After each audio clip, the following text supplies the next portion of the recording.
வணக்கம் மக்களே. இன்று ஜனவரி 29, 2025 புதன்கிழமை. இந்த காலை பொழுதில் உங்களை சந்திப்பதில் மிக்க மகிழ்ச்சி. இன்னைக்கு செய்தித்தாளில் வந்த சில முக்கிய செய்திகள், அந்த செய்திக்கு பின்னால் உள்ள பின்புலத்தை தான் நம்ம பார்க்க போகிறோம். முதல் செய்தியாக பார்த்தீங்கன்னா, இலங்கை கடற்படையினரால் கைது செய்யப்பட்ட காரைக்கால் மயிலாடுதுறை பகுதியை சேர்ந்த மீனவர்கள் அப்படிங்கிற செய்தி ரொம்ப வருத்தத்துக்குரியதாக இருக்குது. இலங்கை கடற்படையில் துப்பாக்கி சூட்டு நடத்தி நேற்றுக்கு அந்த கடல் எல்லையை தாண்டி, அதாவது அந்த இந்திய எல்லையை தாண்டி மீன் பிடிச்சதாக நேற்றுக்கு துப்பாக்கி சூட்டு நடத்தி 13 மீனவர்கள் இலங்கை கடற்படையினர் கைது செஞ்சுருக்காங்க. அவங்கள காயமடைஞ்சவங்க யாழ்ப்பாணத்தில் உள்ள ஆஸ்பத்திரியில் மருத்துவமனையில் சிகிச்சை அளிக்கிறதாகவும் செய்திகள் வந்துச்சு. இது தொடர்பாக இந்திய வெளியுறவுத்துறை இலங்கை வெளியுறவுத்துறையை கூப்பிட்டு கடும் கண்டனத்தை தெரிவிச்சிருக்காங்க. இவங்களை உடனடியாக ரிலீஸ் பண்ணணும், விடுதலை செய்யணும் அப்படின்னு சொல்லியும். இது ஒரு தொடர்கதையாக இருக்குது. இப்போ இது அந்த சைடு மக்கள்லாம் மீனவர்கள், காரைக்கால் அந்த பகுதியை சேர்ந்த காரைக்கால் மயிலாடுதுறை பகுதியை சேர்ந்த மீனவர்கள்லாம் கடும் கொந்தளிப்பில் போராட்டத்தில் ஈடுபட்டுருக்காங்க. நமது முதல்வர் கூட இதுக்கு தொடர்பாக கடிதம் எழுதியுள்ளார். இதுக்கு ஒரு நிரந்தர தீர்வு காணணும் அப்படிங்கிறதான் பொதுமக்களின் நெடுநாள் கோரிக்கையாக இருக்குது. குறிப்பாக மீனவர்கள் கோரிக்கையாக இருக்குது. இதுதான் முதல் செய்தியாக எல்லா பத்திரிகையுமே வந்திருக்கு. 13 பேரை கைது செஞ்சுருக்காங்க. கிட்டத்தட்ட 3-4 மீனவர்கள் படுகாயம் அப்படின்னு செய்தி வந்திருக்கு. அடுத்து ரெண்டாவது பார்த்திங்கன்னா, இஸ்ரோ இன்றைக்கி ஒரு சேட்டலைட் NVS-03 அப்படிங்கிற ஒரு GPS குளோபல் பொசிஷனிங் சிஸ்டம் அப்படிங்கிற அந்த இதுக்காக இன்றைக்கி ஒரு புதிய சேட்டலைட்டை விண்ணில் செலுத்துகிறது இஸ்ரோ நிறுவனம். இது இஸ்ரோ செலுத்தக்கூடிய 100வது ராக்கெட் அப்படிங்கிற பெருமையும் நம்ம சொல்லிக்கலாம். இன்னொன்று இஸ்ரோ பல சாதனைகளை செஞ்சுக்கிருக்கு. சமீபத்தில் கூட பார்த்திங்கன்னா, சேட்டலைட்டு விண்வெளியில் சேட்டலைட்டு இதை ராக்கெட்களை விண்கலங்களை இணைக்கிறது அப்படிங்கிற அந்த ஒரு டெக்னாலஜி நம்ம போன வாரம் ஒரு 2 வாரத்துக்கு முன்னாடி பார்த்தோம். இந்த மாதிரி தொடர்ந்து விண்வெளியில் இந்தியா முன்னேறிக்கிருக்கு அப்படிங்கிற செய்தியை நம்ம பார்க்கலாம். இது 2வது செய்தி. அதுக்கடுத்து பார்த்திங்கன்னா, 3வது செய்தி பங்குச்சந்தை வீழ்ச்சி கடுமையாக வீழ்ச்சியை சந்திச்சுக்கு இருந்துச்சு. இப்போ நேற்றுக்கு RBI சில நடவடிக்கை எடுத்தாங்க. அதில் குறிப்பாக 1.5 லட்சம் கோடியை injecting money into the market, அதாவது டாலருக்குங்கிறான ரூபாயின் மதிப்பு கடுமையான வீழ்ச்சியினாலேயும் அந்நிய முதலீடுகள் ஃபாரின் டைரக்ட் இன்வெஸ்ட்மெண்ட் பங்குச்சந்தையில் எடுத்துகிட்டு போனதுனாலே பங்குச்சந்தை கடுமையாக வீழ்ச்சி இருந்துச்சு. அதனால் RBI சில நடவடிக்கைகள் எடுத்தாங்க. அதில் பேங்க்கில் சில அந்த டெஃபிசிட் பற்றாக்குறையை குறைக்கிறதும், அதில் ஒரு முக்கியமானது இந்த பணத்தை இன்ஜெக்ட் பண்ணுறது. அதுக்கு டாலரை விற்று இந்த மாதிரி செய்கிறது. இதெல்லாம் ரூபாயோட வீழ்ச்சியை கண்ட்ரோல் பண்ணுறதுக்கான ஒரு செய்தி. இந்த செயல் மூலம் பங்குச்சந்தையோட வீழ்ச்சி தடுக்கப்பட்டு நேற்றுக்கு லாபத்தில் முடிஞ்சு. அதாவது கரடியின் கையிலேருந்து காளையின் கையில் பங்குச்சந்தை முடிஞ்சது. பேர் மார்க்கெட்லேருந்து புல் மார்க்கெட்டுக்கு கடந்தது அப்படின்னு சொல்லுவாங்க. அதுக்கப்புறம் பார்த்திங்கன்னா, முல்லை பெரியார் அணையை பற்றி ஒரு செய்தி. உச்சநீதிமன்றத்தில் கேரளாவிலேருந்து பல வழக்குகள் இந்த முல்லை பெரியார் டேமுக்கு மாற்று ஒன்று கட்டணும், இது ரொம்ப பழமையாகிடுச்சு, இதை இடிக்கணும் அல்லது மாற்று கட்டணும், அதே மாதிரி நீர் பிடிக்கக்கூடிய அந்த தண்ணீரோட இதை 120 அடியிலேருந்து குறைக்கணும் அப்படின்னு சொல்லியும் கேரளா பல முயற்சிகள் செஞ்சுருக்கா. இதுக்காக உச்சநீதிமன்றத்தில் பல வழக்குகள் போடப்பட்டிருக்கு. இந்த வழக்கு நேற்று விசாரணைக்கு வந்துச்சு. அப்போ நீதிபதி கடுமையாக கேரளா அரசை சாடி, நாங்களும் கேரளாவில் தான் இருக்கிறோம், இந்த அணை நமது முன்னோர்கள் கட்டின ஒரு அணை, வெள்ளைக்காரன் கட்டின அணை, நல்ல ஸ்ட்ராங்காக தான் இருக்குது, இது பல புயல் மழை வெள்ளத்தை பார்த்தது, அதனால் இடியும் அப்படிங்கிறலாம் அச்சப்படம் தேவையுமே கிடையாது, காலங்காலமாக இருக்கக்கூடிய ஒரு அணை தான், இது ஒரு கற்பனை கதை, இந்த மாதிரி தேவையில்லாத சொல்லாதீங்க, கதையை சொல்லாதீங்க அப்படின்னு சொல்லியும். இது ஏற்கனவே இன்னொரு வழக்கில் இந்த இது இருக்கிறதுனால, இந்த கேஸ் இருக்கிறதுனால இதை பற்றி நான் ஃபர்தராக விசாரிக்கல. அணை பாதுகாப்பாக தான் இருக்குது, கொள்ளலை 120 அடி வச்சுக்கலாம் அப்படின்னு சொல்லியும் அந்த தீர்ப்பில் சொல்லியிருக்காங்க. இது உச்சநீதிமன்றத்தில் இந்த வழக்கு விசாரணை நேற்றுக்கு வந்துச்சு. இந்த செய்தியும் எல்லா பத்திரிகையிலுமே வந்திருக்கு அப்படின்னு சொல்லலாம். அதுக்கப்புறம் GPS நோய் அப்படின்னு சொல்லி ஒரு பாக்டீரியா நல்லா பரவக்கூடிய நோய். இது ஒரு 3-4 நாட்களில் செய்தியில் அடிபட்டுருக்கு. குறிப்பாக மகாராஷ்டிராவில் புனேயில் ஒரு 100க்கும் மேற்பட்டவர் இந்த நோயால் பாதிக்கப்பட்டிருக்காங்க. இது என்ன அப்படின்னா, வாந்தி, மயக்கம், தலை சுத்தல், வயிற்றுப்போக்கு, இந்த மாதிரி வரக்கூடிய ஒரு டிசீஸ் தான் GPS அப்படிங்கிற நோய். இது நரம்பு மண்டலத்தை தாக்கக்கூடிய ஒரு நோய் அப்படின்னு சொல்கிறாங்க. இந்த GPS நோய் பாதித்த ஒருத்தர் நேற்று சென்னை வந்திருக்காரு அப்படிங்கிற செய்தி வந்திருக்கு. இது எதனால் பரவுதுன்னா, கெட்டுப்போன உணவு, தண்ணீர், காற்று, இந்த மாதிரி உணவு கெட்டு போகிறதெல்லாம் பரவுது அப்படின்னு சொல்லியும் புனேயில் 100 பேர் இதனால் அட்மிட் பண்ணியிருக்காங்கன்னா, ஒரே ஒருத்தர் மட்டும் இறந்துட்டார் அப்படிங்கிற செய்தி வருது.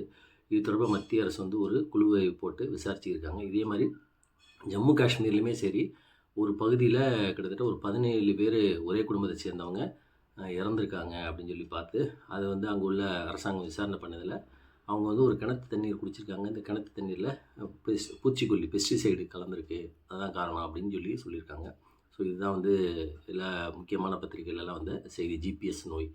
அதுக்கடுத்து பார்த்திங்கன்னா ஆன்லைன் பயிற்சி நிறுவனம், அதாவது கோயம்புத்தூரில் ஆர்எஸ்புரம் அப்படிங்கிற ஒரு பகுதியில் வந்து 3000க்கும் மேற்பட்ட ஐடியில் வேலை பார்க்கக்கூடிய தொழிலாளர்கள் தங்களுடைய பணியை இருந்தாங்க. அவங்க வந்து அந்த நிறுவனத்தை முற்றுகிட்டாங்க அப்படி செய்யுது. அது என்னென்னு பார்த்தா, இவங்க வந்து அமெரிக்காவில் படிக்கும் மாணவர்களுக்கு வந்து கணிதம், இந்த மாதிரி சயின்ஸ் இதெல்லாம் சொல்லிக் கொடுக்கக்கூடிய ஆசிரியர்கள். இவங்க வந்து அந்த நிறுவனத்தின் பேர் ஃபோக்கஸ் எஜ்மேட் அப்படிங்கிற அந்த நிறுவனம்.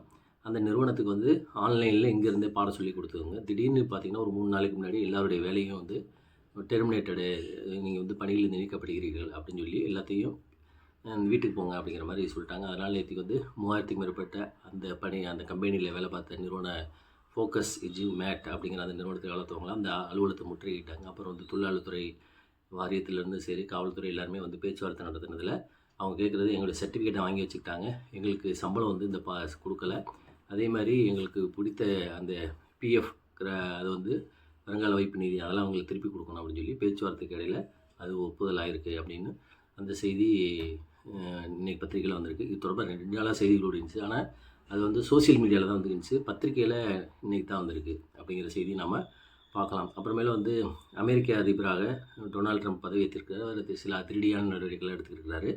அதில் நேற்று கூட பார்த்திங்கன்னா டொனால்ட் ட்ரம்ப் அவர்களை வந்து மோடி அவர்கள் வந்து நம்ம பாரத பிரதமர் மோடி அவர்கள் வந்து ஃபோனில் அழைத்து வாழ்த்து தெரிவித்தார் அப்படின்னு சொல்லி.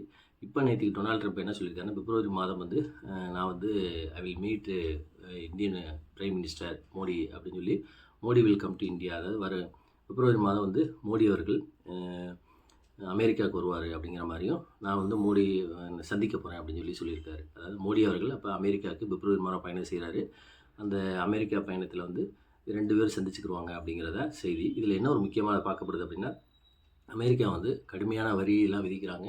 குறிப்பாக சைனாவுக்கு 10% டேக்ஸும், மெக்சிகோ, கனடா போன்ற நாடுகளுக்கு 25% டேக்ஸும், சைனாவோட இந்த மாதிரியும் அமெரிக்கா வந்து இந்த பிரிக்ஸ் நேஷன்ஸ் அப்படின்னு சொல்லி இருக்கு பார்த்தீங்களா, அதாவது பிரேசில், ரஷ்யா, இந்தியா, சைனா, இதெல்லாம் வந்து என்ன செஞ்சுருக்காங்க, அமெரிக்கா டாலருக்கு நிகராக மாற்று கரன்சி ஒன்று உருவாக்கலாம்னு சொல்லி பிளான் பண்ணியிருக்காங்க. அது வந்து அமெரிக்கா கடுமையாக வந்து எதிர்ப்பு தெரிவிக்குது. டாலருக்கு நிகராக எந்த ஒரு அமைப்பும் வேறொரு கரன்சியை எடுத்தாங்கன்னா அவங்க மீது கடுமையான நடவடிக்கை எடுக்கப்படும், பொருளாதார ரீதியான நடவடிக்கை எடுக்கப்படும் சொல்லிட்டு இந்த நாடுகள் மீது 100% வரி விதிக்கப்படும், இறக்குமதி வரி விதிக்கப்படும் அப்படின்னு சொல்லியிருக்காங்க.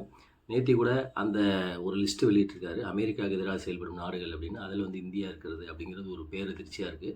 இந்த மாதிரி ஒரு காலகட்டத்தில் அடுத்த மாதம் மோடி அவர்கள் அமெரிக்காவில் டொனால்ட் ட்ரம்பை சந்தித்து இந்த மாதிரி இரு நாட்டுகளுக்கு இடையான உறவுகளை வந்து மேம்படுறதுக்கும், குடியுரிமை தொடர்பாகவும், H-1B விசா தொடர்பாகவும், இந்த மாதிரி இதெல்லாம் வந்து பிரச்சனைக்குரிய இதெல்லாம் வந்து சால்வ் பண்ணணும். அப்படின்னா அமெரிக்காவில் கிட்டத்தட்ட ஒரு 40 லட்சம் இந்தியர்கள் அங்கே இருக்கிறாங்க. ஸோ அவங்களுடைய எதிர்கால இதுக்காகவும், இன்னொன்று வந்து தொடர்ந்து பல மாணவர்கள் வந்து அமெரிக்காவில் படிச்சுக்கிருக்காங்க. இவங்களெல்லாம் நலன் பார்க்குறதுக்கு, நலனை காப்பாற்றுறதுக்கு 2 நாடுகளுக்கு இடையே வந்து நல்லுறவு இருக்கணும் அப்படிங்கிறதான் எல்லோருடைய இதுவுமே விருப்பமே.